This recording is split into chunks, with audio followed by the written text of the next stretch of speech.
Welcome back to the Gridiron Expert. Unfortunately, Week 12 of college football will not be as exciting as Week 11 or Week 10. We only have one ranked versus ranked matchup this weekend between Michigan and Wisconsin. The rest of the teams are facing pretty weak FCS opponents or weaker teams inside their conference, but somehow I was able to find 5 games that I thought we could break down and analyze a little bit to get you ready for this Saturday of college football. These 5 games I found should have some college football playoff implications or conference title implications, so we're going to break those down for you real quick. And of course, the first game that we have is the best game of the day, where College Game Day is going. Number 24, Michigan, at number 5, Wisconsin. Now, this is going to be an extremely tough defensive battle on both sides for both teams. Wisconsin, led by Jonathan Taylor and Alex Hornibrook, I think have the edge on offense over Michigan, who's going to be starting a freshman quarterback for their 5th straight game. Both teams have a great defense. Remember, last year, the final score of this game was a Michigan victory, 14-7, ended up picking off Wisconsin there at the end to seal the victory. Wisconsin, though, sitting at 10-0, and Michigan's a team that everybody kind of forgot about. They were really highly ranked earlier on in the season, lost to Penn State and Michigan State, got blown out against Penn State, slipped out of the rankings. They're finally back in, sitting at 8-2, which is not bad at all. And this is really a bigger game for Wisconsin. Michigan is out of the Big Ten title race. Wisconsin, though, is trying to get into that top 4 and prove to the country that they are worth one of those top 4 spots. A lot of people have said their schedule is way too weak and that to get in, they're going to have to go undefeated, including a win in the Big Ten championship game, more than likely over Ohio State. So this is a big chance for Wisconsin to get another win over a ranked opponent. Remember, last week they faced Iowa, who was ranked 20th at the time. This will be another win over a ranked opponent if they can get the job done. I think they will. I think this game's going to come down to who has the better offense, who can move the ball a lot better, and I think Wisconsin owns the edge over the Wolverines in that one. And now we've got the American Athletic Conference, which is a conference that we really don't touch on much. We're focusing more on the Power 5 conferences, but in a weekend where there aren't that many big games, I thought this was very intriguing. We got UCF sitting at number 15 in the country, going on the road to Temple. Now remember, Central Florida right now is the highest ranked Power 5 team. So if the season were to end today, they would be the team going to the New Year's Six Bowl. Now granted, they still have to play South Florida and more than likely play Memphis in the American Athletic Conference Championship. And Memphis is sitting in the top 25 as well, so that game will more than likely determine who goes. But Temple, I could see them upsetting the Knights in this one. Scott Frost has done a great job turning around the Central Florida program. Don't get me wrong, number 15 in the country, undefeated. But Temple sitting at 5-5, have back-to-back wins over Navy and Cincinnati on the road. They've done a great job adjusting now that Matt Rule has left and gone to Baylor. So I could see this potentially being an upset. I believe Central Florida is only about 13 or 14-point favorites. So keep your eye on this one. If Temple were to upset the Knights, then that's going to throw the whole Power 5 into chaos because Central Florida would maybe drop out of the rankings or drop much lower. Memphis, assuming they take care of business against SMU, would jump them. Boise State's in there at number 25.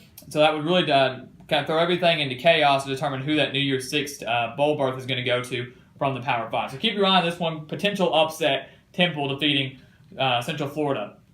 And then Kentucky at number 7, Georgia. Now, Georgia, major favorites in this one, but they don't need to overlook Kentucky. Kentucky's 7-3, and this game would be a lot bigger had Kentucky defeated Ole Miss just a few weeks ago. They lost there in the final seconds. I believe 5 seconds left. Ole Miss completed a touchdown pass. Had they won that game, the SEC East would still be up for grabs right now, especially after Georgia's lost to Auburn last week. And this game could determine who would be going to the SEC East, who would win the SEC East and representing the East in the SEC championship game. And that would be crazy, a world we live in where Kentucky is playing in the SEC championship game. But as we all know, Georgia has already clinched, but they cannot afford to have the Auburn hangover. They got annihilated by Auburn, so they can't afford to come into this game a little hungover, a little down on their luck, because Kentucky's not going to be. They're ready to come make a statement, come in there and pull off the major upset. I think Georgia gets the win. Georgia struggled last week primarily because Auburn was able to shut down the run, which is how Georgia won the majority of their games. Jake Fromm's not a bad quarterback, but he was forced to throw a lot more against Auburn, and I think that was what ended up costing them the game. I mean, give credit to Auburn. They really ran over Georgia, but I think Jake Fromm, although he's a good quarterback, they're going to have to rely on their running game, and hopefully they can do that against Kentucky. They should be able to get the win here. Georgia is definitely still in the running for the college football playoff. If you go watch my playoff video, I break down the SEC scenarios on how Georgia, or Alabama, or Auburn could get in. But Georgia's definitely still in the running, sitting at number 7, and they've still got an SEC championship to play. They just can't afford to overlook the 7-3 Wildcats. Same thing with Notre Dame. Major favorite over Navy. And, I mean, they're still technically in the hunt for the college football playoff. They have 2 losses, which could hurt them, but one of the losses is to Georgia, which is not a bad loss. The other one is to the number 3 team in the country, Miami. but they lost 41-8 in that game, which is going to end up hurting them. Navy, not a bad team, 6-3. I think Notre Dame's going to be able to take care of this game here. I just put that on there because you never know. These games can usually get pretty close. Like I said, I think Notre Dame's an 18-point favorite. This game could be a lot closer than some people expect, as long as they don't have that Miami hangover. That's why I put these two games up there. Will Georgia and Notre Dame respond with a fire, knowing that their season's not over, that they're still in position to play maybe for the playoff, but at least a good New Year's Six bowl? We'll have to wait and find out. But I think Notre Dame takes care of Navy, who did lose to Temple. And although 6-3 is not bad, they were ranked earlier in the season. I think their 6-3 record is a little bit better than the team really is. So I think Notre Dame takes care of business. Brandon Wimbush should not really have a field day, but should be able to take care of the midshipmen. And then UCLA at number 11, USC. Final game of the season for the Trojans here.